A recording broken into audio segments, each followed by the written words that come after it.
Good morning, friends from the media. Today we have Presidential Spokesperson Harry Roque and DTI Secretary Ramon Lopez, and welcome to India. Good morning, sirs.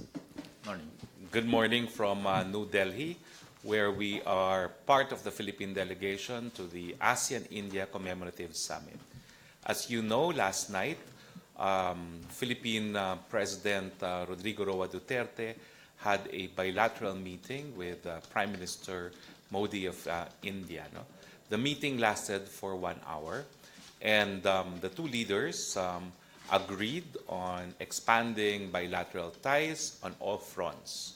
This includes business as well as security and even military cooperation. Now, Philippine President Rodrigo Duterte, of course, noted the growing business ties between the Philippines and India. He singled out, in particular, that Indian companies, in partnership with Philippine companies, won the bidding for 2 very big airport projects in Cebu as well as in Clark. No? He called for further cooperation in the pharmaceutical industry as well as in the business outsourcing industry. No? Politically, the Philippine president described India as a rising superpower that has a moderating effect in international relations. The president emphasized the commonality between the Philippines and India, and that is the pursuit of an independent foreign policy. The president took some time explaining his war on drugs to the prime minister, and the prime minister responded very positively to the Philippines' war on drug. In particular, the Prime Minister said that he realizes that the threat of drugs to young people is very, very serious. He said that he has, in fact, raised the issue of the drug menace in the G30 summit, emphasizing that drug traffickers use proceeds from their illicit trade to fund terrorist activities. No? The Philippines, of course, the Philippine president, of course, highlighted that the threat to terrorism in the Philippines and in the region is also financed partly through the trafficking in drugs. Now, aside from the political and the business, the Philippine president emphasized that ASEAN, in addition to being an economic body, must also cooperate, even militarily, in combating the threat of modern-day terrorism. Although the Philippine president used the term terrorism, he also emphasized that there was a threat to what is known as the Indo-Pacific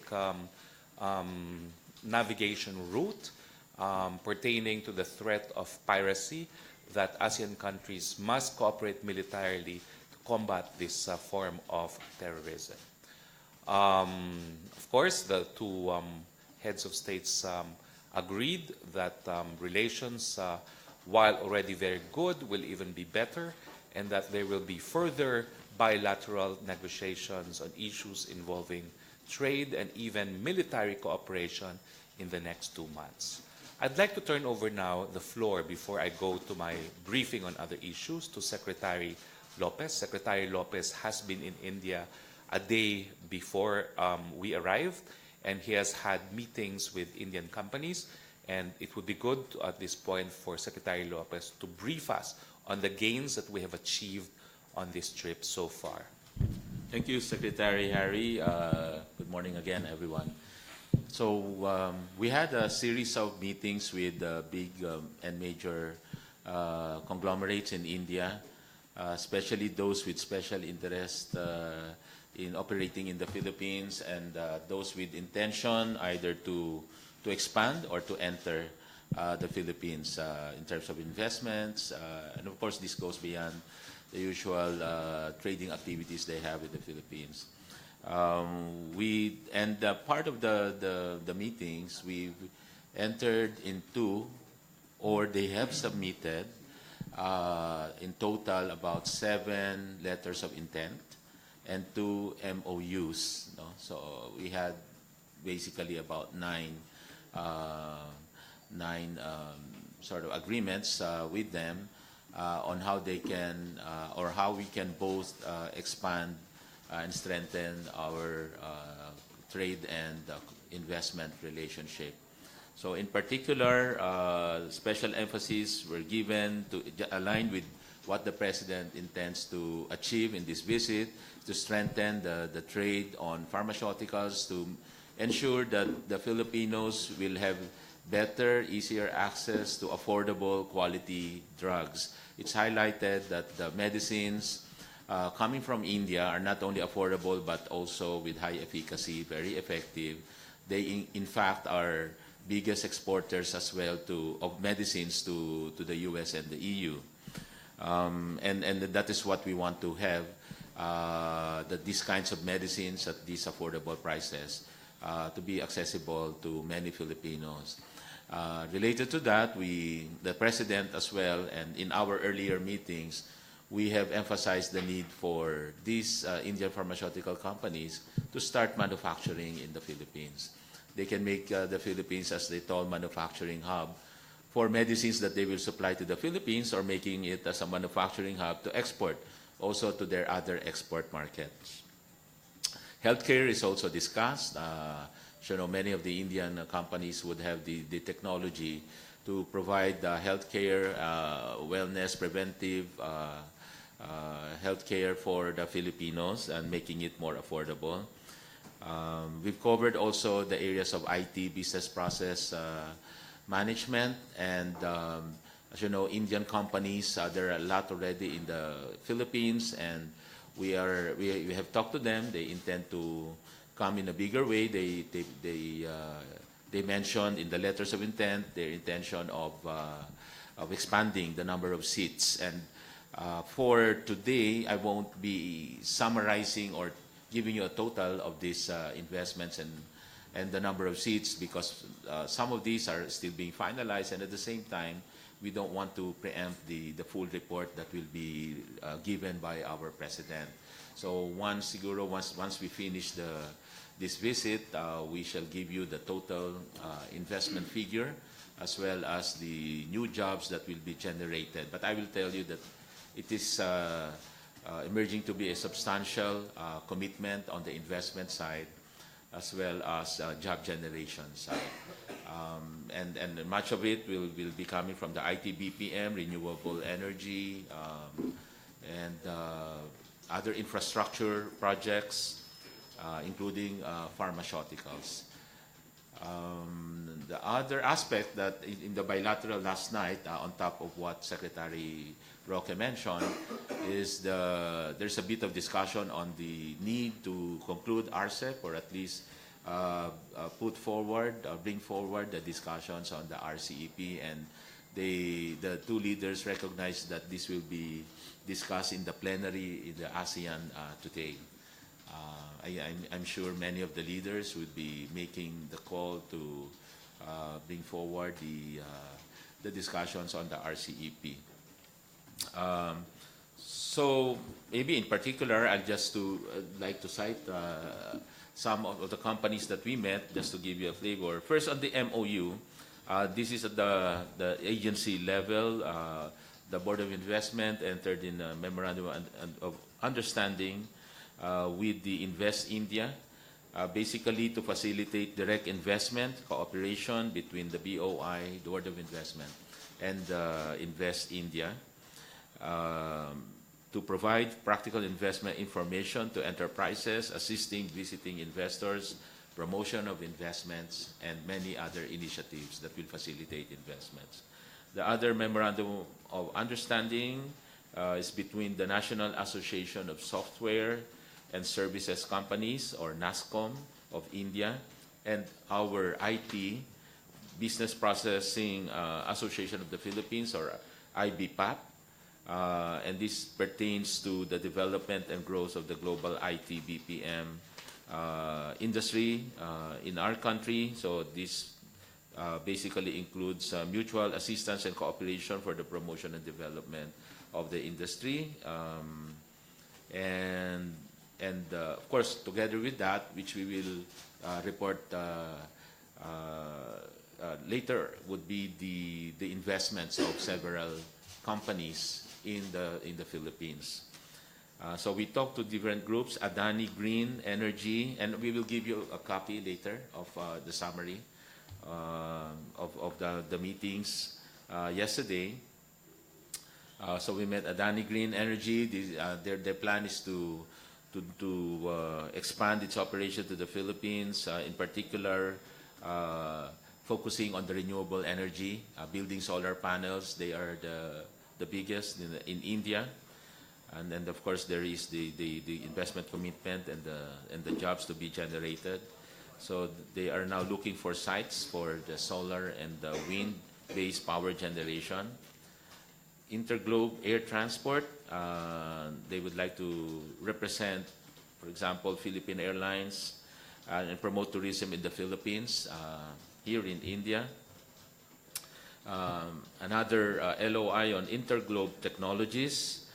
In this case, this part of their business, the Interglobe business, is to expand its operation and build its presence when it comes to digital delivery centers, again related to the Philippine Airlines transaction that they want to have. They will set up travel schools, core programs on management, customer services, digital contact solutions, and the like. We talk also to KG Information System, again on the IT consulting and service delivery. We also met with the IT BPAP of the Philippines, where they are committing to increase their job generation by about 100,000 per year, and this is also in discussion with the NASCOM of India. One Indian investor you're familiar with, probably the farm in San Benito. Is it San Benito in Batangas? So they intend to expand in Palawan and in Davao. No? So he's talking to two different partners there. And then a big group, the Hinduja Group, they're into many operations on automotive and infrastructure and other big businesses, but also they're big in IT BPM. So they are known in the Philippines as HGS, Hinduja Global Solutions. So they will also be expanding and increasing the number of seats by about 2,000 seats. And that, of course, 2,000 jobs. No? So there are other groups, but they did not enter yet into an LOI, but definitely after meeting them, they'll work on exploring further expanding their business in the country. I'm referring, let's say, with the Mahindra Group, which is another conglomerate here. They're already present in the Philippines, and they're currently exploring the possibility of expanding in the country. So that's all for now. Of course, Secretary Lopez was being modest. The truth of the matter is, even before the start of the ASEAN-India, DTI has already facilitated $1.250 billion in new investments in the Philippines, and expected to generate 105,500 jobs. $1.250 billion expected to generate 105,500. Since he was modest enough not to announce it himself, I did. But in any case, 2 points on the bilateral last night that I forgot to mention. There was a commitment, in fact, for the Philippines to purchase Indian military hardware. And secondly, when the Prime Minister expressed his support for the ongoing concern of our president, Philippine President Duterte, against drugs, he in fact said that there might be a need for international cooperation to deal with the menace of drugs. And the Prime Minister highlighted that it should be of the same scale and scope as the international cooperation that we have today on climate change. Okay. Now, let me now go to local issues before we ask questions. No? Question about ASEAN. Please. State your name.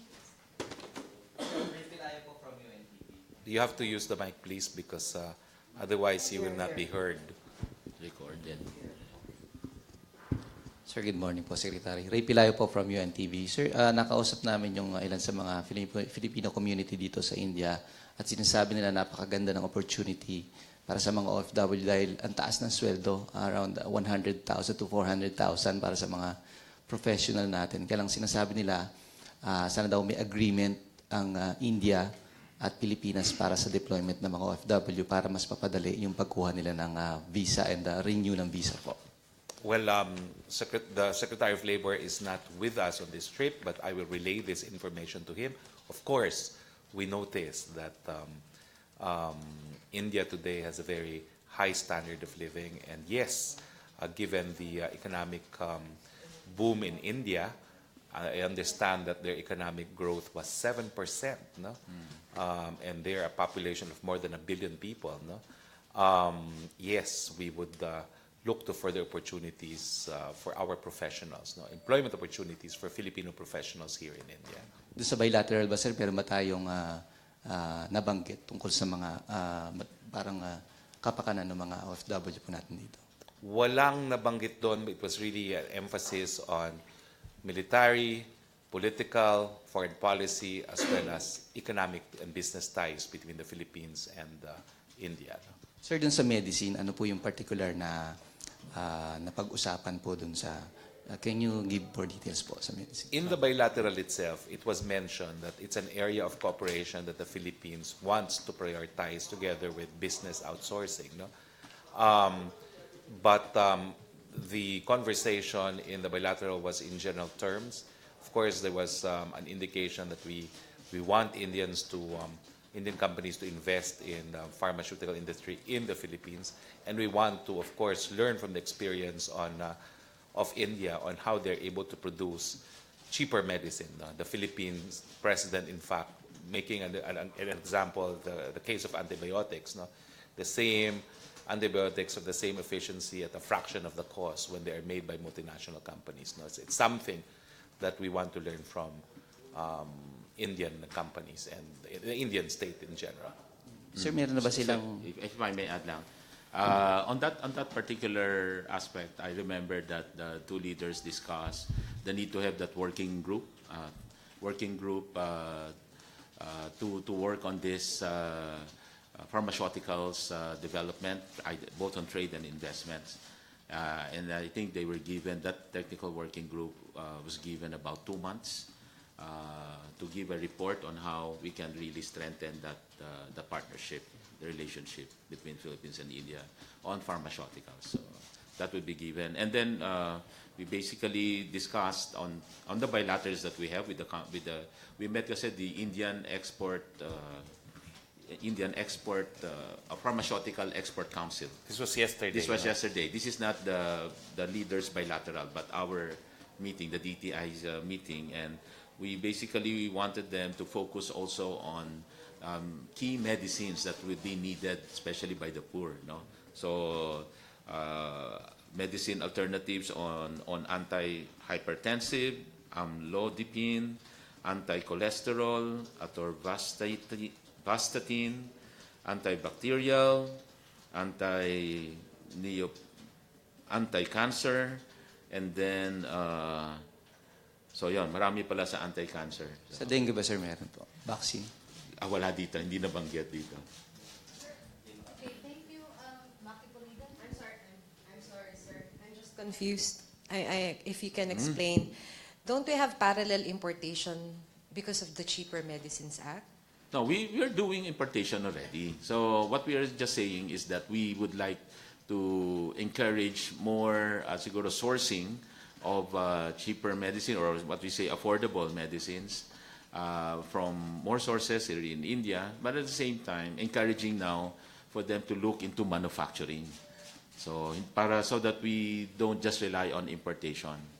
There are actually right now, pina-research din namin ito. The DTI, by the way, has been doing the legwork even before our visit. That's the reason why we were able to meet these 9 groups and came up with this LOIs and MOUs. So we basically have, the report says that we have about 4 Indian pharmaceutical companies in the Philippines already. So we want to add on to that. Sir, so what failed? At least sa Philippine setting, what failed? How come medicine is still not accessible? How come it's still more expensive as compared to... So that was siguro, supposed to be fixed by the law. oh, so hindi, siguro fail is not the word, no? So it's still a work in progress. These generic medicines are already present. Oh, so we want basically just to have better access and more of this and more alternatives, no? If you ask me, in fact, the FDA every quarter, and in fact, for that matter, every month, but we meet every quarter, we come up with a price monitoring report on these medicines that I mentioned, the specially cure for all these major illnesses. So, and these are based on mga generics prices that are being watched by this maximum drug retail prices. No? So it's ongoing. So what we're trying to do is just improving the situation and having more alternatives. But what you cannot prevent also is, of course, there are those branded medicines, and with the brand goes with high prices, and those are still present. So for those who can afford, they basically purchase the branded ones, no? And you know why those branded ones are more expensive, di ba? Because they spend behind the brand and the advertisement, etc. No? So, but the generic drugs are already in the country. So we want to get more, and of course India has been, in fact, our second major importation from India is medicine. Diba? The first is, I think, oil products, a vehicle, and then medicines na yung second. Okay, Ace Romero. I'll just ask, was there a mention about direct flights from the Philippines to India? Yes. They, of course, talking to the Indian and the Indian companies, they would like to have, hopefully, to bring back the direct flights that is part really of tourism promotion, and some groups that we met, they want to promote Philippines as a tourism destination in India. Very important yung having that direct flight. Yes. So they want, ano po yung concrete development regarding that? Pag-aaralan pa? So ang sa atin, it will have to be reconsidered by, of course, the airline companies, either Cebu Pacific, from our end, no, the Cebu Pacific and the PAL. Isa pang question. Meron bang companies nag-express interest to join the Build program? Yes, in fact, yung isang binanggit na kanina, yung GMR, mentioned by Secretary Roque, is the one that participated in the Clark Airport as well as in the Cebu. They've started already with Cebu Mactan Airport. And they, I think, submitted an unsolicited proposal for the NAIA. So, Ilang companies yun, Secretary? GMR. Ilang companies, Secretary? Yung interested na Indian companies sa On the Build. airport, GMR, but I understand may iba pang companies na interested din in the other parts. Basically on technology solutions. Infrastructure, I've not heard anything on the rails and road projects. It's mainly the airport. Okay, last question na sa India. DJ? Yes, sir. Could you just give a kind of rough breakdown of the $1.25 billion na expected to be that are expected to generate 105,000 new jobs? Ano yung mga industries are we talking about, and ano yung mga jobs that will be created? Sige. So, yung, if I may, bali ang mas nag-concrete na nagbigay ng letter of intent, the biggest part there is really the one for the renewable energy. Yung that Adani Green, no? The others, like for IT BPAP, hindi sila nabigay ng number, but they committed the employment growth. They are reluctant to give an actual number, at least in writing, no? But what they're committing is the expansion, as well as they're committing the number of jobs to be generated.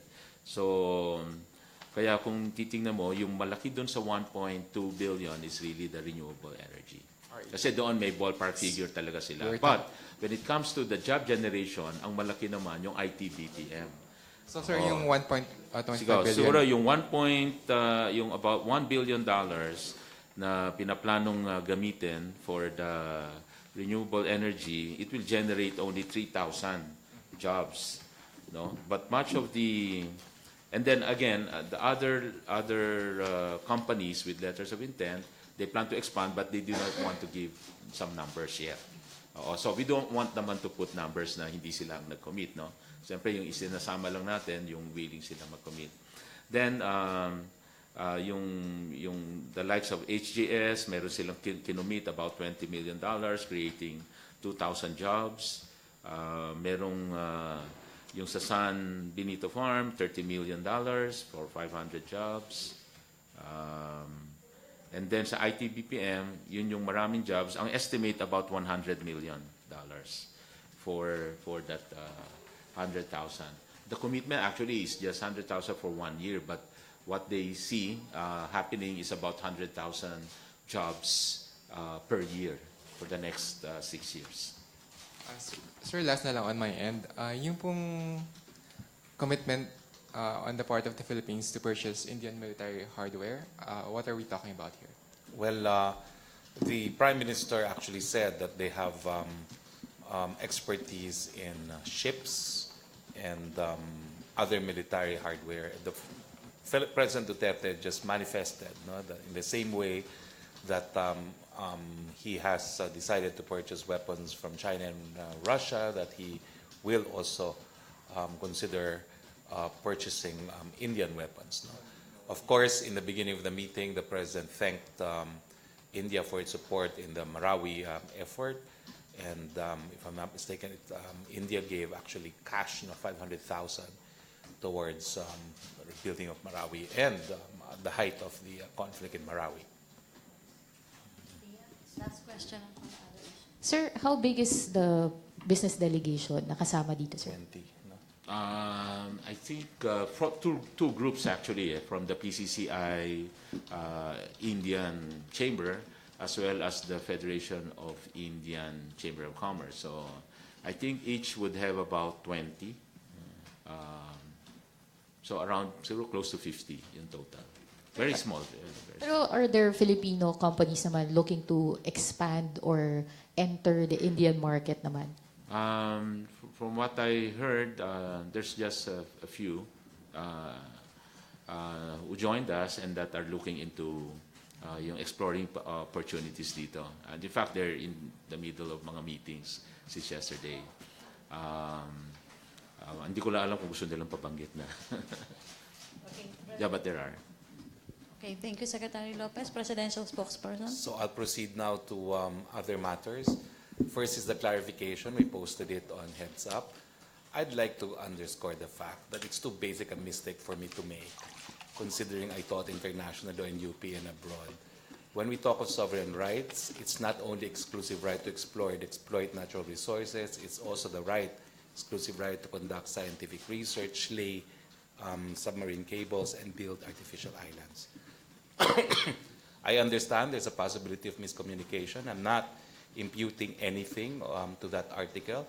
I'm just clarifying that I could not have said that Filipinos cannot conduct research in the Benham Rise, because this goes against the very definition of sovereign rights.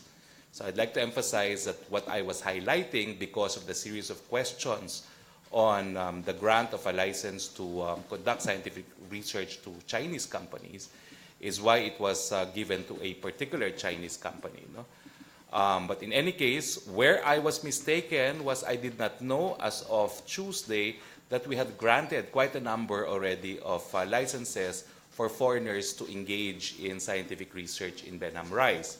Apparently, the most number of licenses have been awarded to American corporations. And so far, we have only granted one to China. We've also granted to South Korea, and if I'm not mistaken, Japan. But Secretary Alan Cayetano actually had a very extensive interview with the Philippine Star yesterday, which was published in the second page of Philippine Star. Now I will also try to get the figures and put it on Heads Up today on the actual number of contracts that we have, not contracts, but licenses that we have granted to foreign nationals to conduct scientific research. I'm sorry for the miscommunication, but again, I would like to highlight that, of course, Filipinos are conducting research, and Filipinos don't need to get the consent of the Philippine state because the right to conduct scientific research is ours. That's what I meant. Now, moving on, today is the National Day of Remembrance. Proclamation number 164 declares January 25 a day of national remembrance. The nation remembers the heroic sacrifice of the 44 uniformed personnel of the Philippine National Police Special Action Force. 3 years after the tragedy in Mamasapano, the cry for justice for our fallen SAF 44 heroes remains alive. It remains elusive. President Rodrigo Roa Duterte does not wish a repeat of such a waste of lives and promising future of gallant Filipinos, even as he vows to uncover the truth behind this botched operation and find a just closure for the bereaved families who lost a husband, father, brother, or son. We call on all members of the police today to look back to the sacrifice of their fallen colleagues, honor their memory by reliving their values of integrity and courage as you perform your duty to serve and protect the nation. To our people, let us offer the most solemn prayer for our fallen SAF heroes. We also pray for their bereaved families, that their grief may soon be appeased through the attainment of justice. On Mayon, government continues to provide assistance to families affected by Mayon as alert level 4 remains.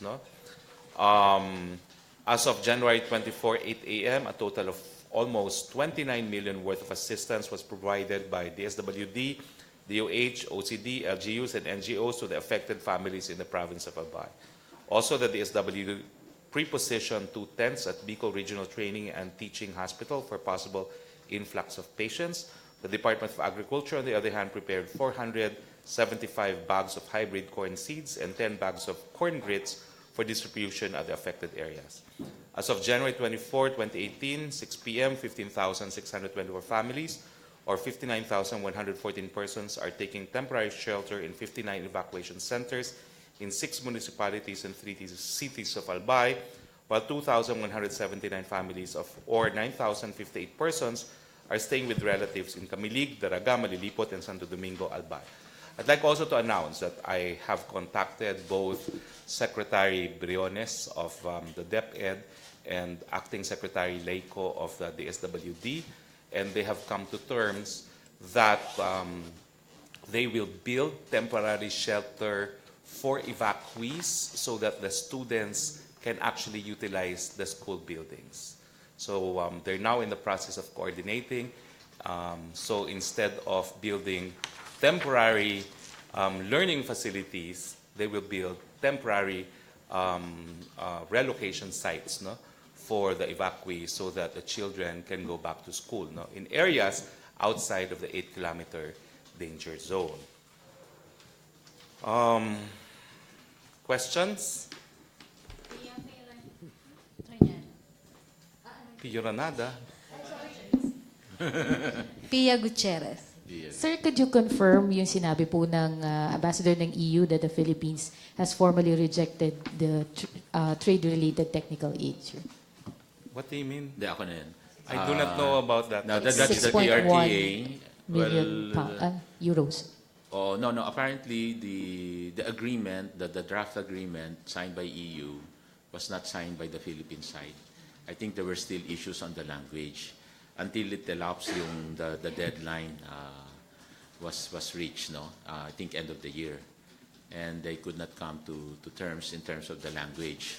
So I understand that the agreement was returned and signed. So in effect, the EU had no choice but to return that to the budget. They returned the budget, basically. So is it correct to say that the Philippines rejected the aid being offered by the EU? Oh, no agreement. So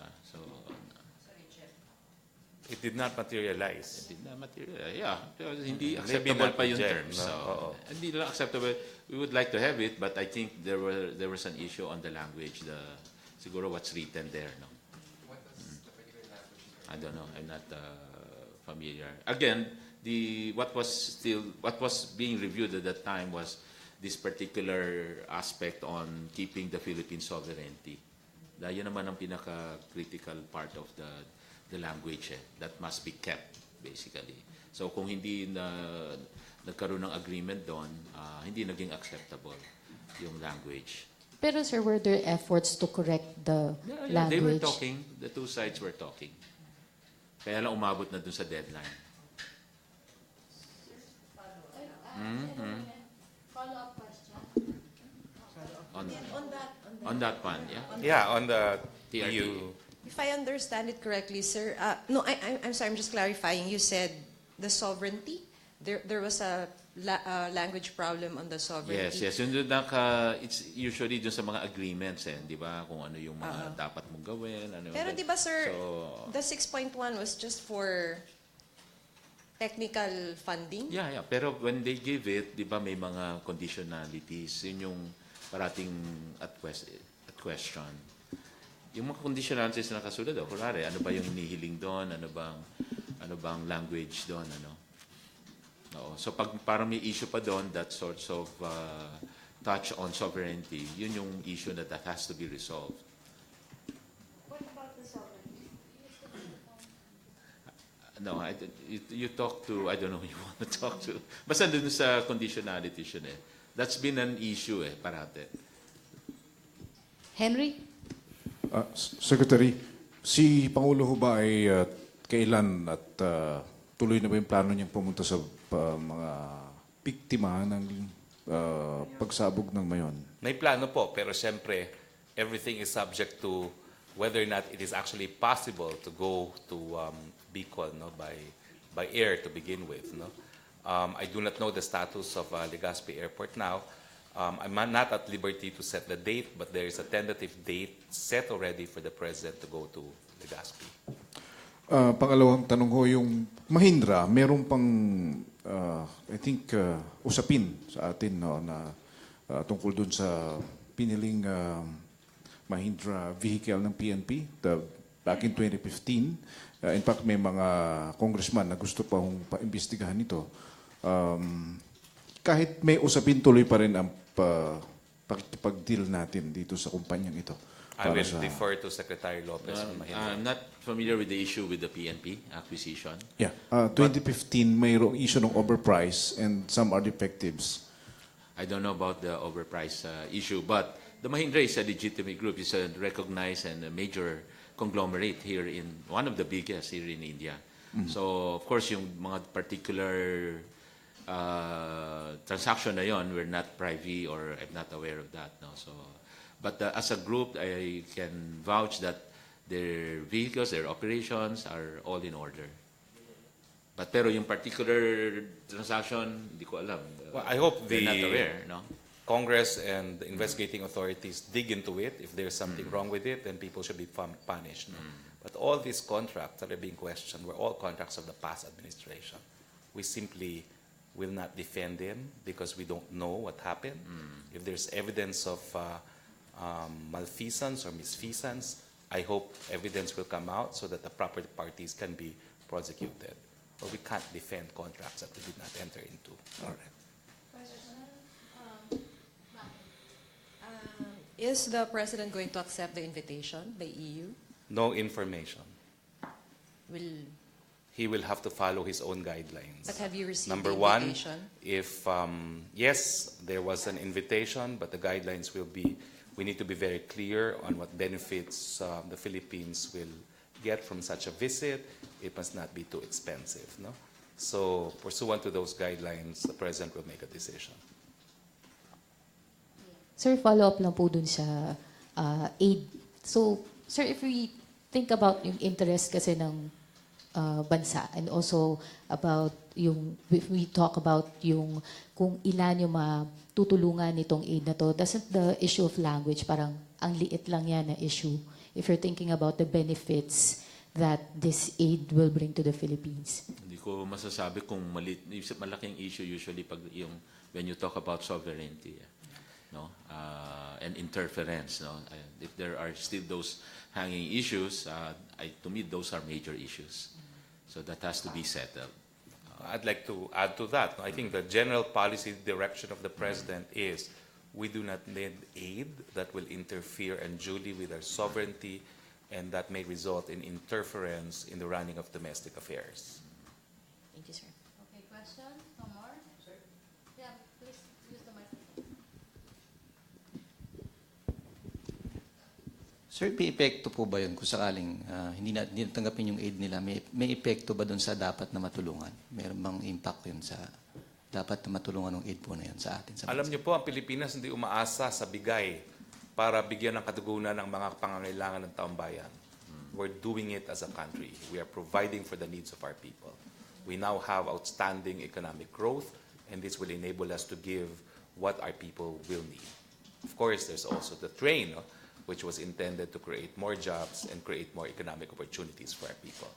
Kaya po ng Pilipino bigyan ng solusyon ang problema ng mga Pilipino. Thank you. Questions? I was asking Mami for just a follow-up. I was reading the transcript of the president's departure message, and he said something about wala namang nangyayari. This is not verbatim. Wala namang nangyayari sa mga ganitong summit. Yung pagpunta niya, I think he was referring to international summits. Hindi Can po, you, pero itong pagpunta ni Presidente, in-explain nga niya no, na hindi na po narating si Presidente Aquino nung huling summit. At tayo lang ang walang head of state na umattend nung huling summit sa panig ng India at ng ASEAN. Kaya naman, nagkaroon nga ng mensahe yung ambahador na baka naman po pwede ngayon pumunta na ang ating Presidente. No? So, kaya naman talagang mas gusto niyang manatili sa Pilipinas, lalo na dahil pumuputok ang Bulkan Mayon, tinuloy niya itong trip neto at gaya nga lang sinabi naman ni Secretary Lopez, 1.250 billion naman. So far, ang kinita natin, hindi pa kinukonsidera yung mga commitment ng mga companies na puro trabaho pa lang ang pinapangako, hindi pa binibigyan ng halaga yung kanilang mga investment. So lalaki pa po yung biyayang makukuha natin dahil dito sa trip na ito. Yeah, definitely it will be higher than 1.25 billion dollars. Minimum lang po yun.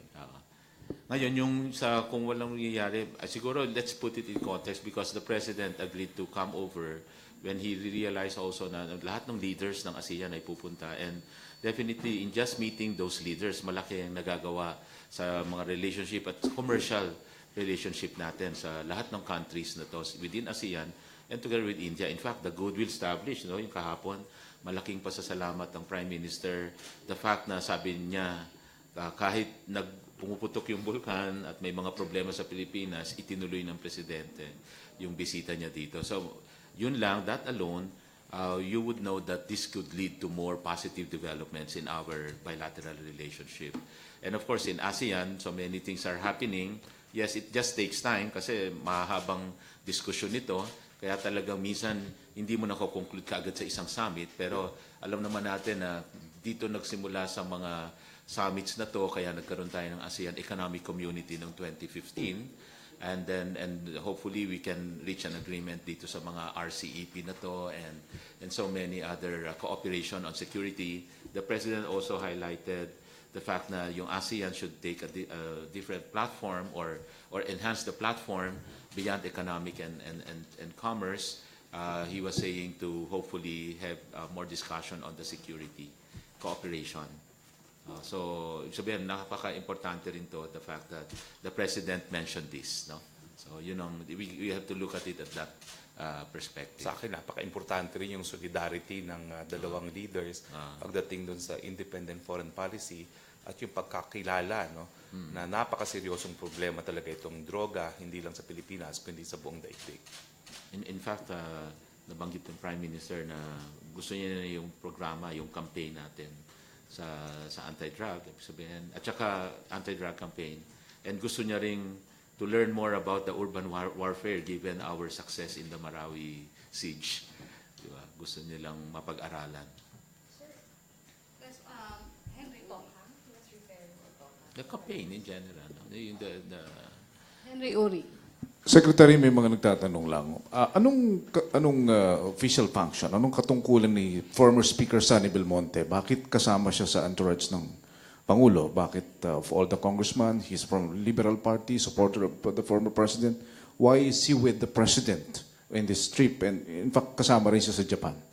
Well, mataas po ang respeto ni Presidente kay Speaker Belmonte. Nagsama po sila noong 11th Congress. Pagmat ng 11th Congress, nagsimula po si Speaker bilang minority leader at naging majority leader matapos nga mapalitan yung speakership ng mga panahon na yon. No?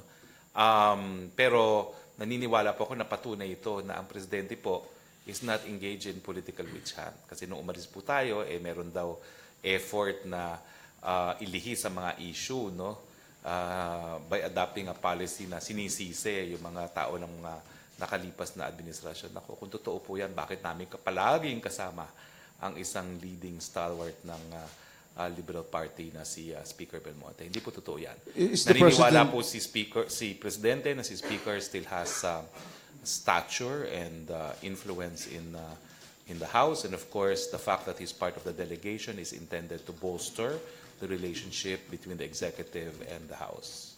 Is the President inclined to give a former Speaker a cabinet post? Wala naman pong pinag-usapan na ganon. Basta ang alam ko lang po, malapit si Speaker Belmonte at si Presidente dahil very close po sila noong 11th Congress. Okay. Last question na tayo. Pia Gutierrez. Sir, follow-up lang po sa question ni Maki. Kasi in the speech of President Duterte kahapon, he mentioned about talking to ASEAN leaders yung possibility of coming up with a hardline policy or a platform to combat terrorism and piracy. What exactly does the President want to do, sir? Well, that's a point that the President raised anew with the Prime Minister of India. He says that ASEAN should not just be an economic body, that ASEAN should consider being active militarily to combat the threat of modern-day terrorism. He was referring, of course, to both ISIS type of terrorism, which is a problem to the Philippines, Indonesia, Malaysia, and even southern Thailand. And he was talking about international terrorism at sea, which is piracy in the Indo-Pacific navigation route. No? So I think that's a point. That's the point that the President will highlight in this ASEAN-India summit, no? Particularly on the issue of piracy, because as you know, the oil supply of oil begins with the shipment originating from the Middle East, going down to the Indian Ocean, and finally to down south to the Malacca Strait and onto the Pacific, no, through the West Philippine Sea. No? And next to the Gulf of Aden, it has the second highest incidence of piracy, no? That requires joint military action on the part of ASEAN and India as well, no? Because the Indian Ocean, of course, is part of this Indo-Pacific route. Joint military action, so parang it would go beyond joint maritime patrols, for example, sir? I believe so, no? Because after all, piracy is a crime against humanity, no? And not only does it warrant cooperation, it probably also warrants joint action against these terrorists at sea.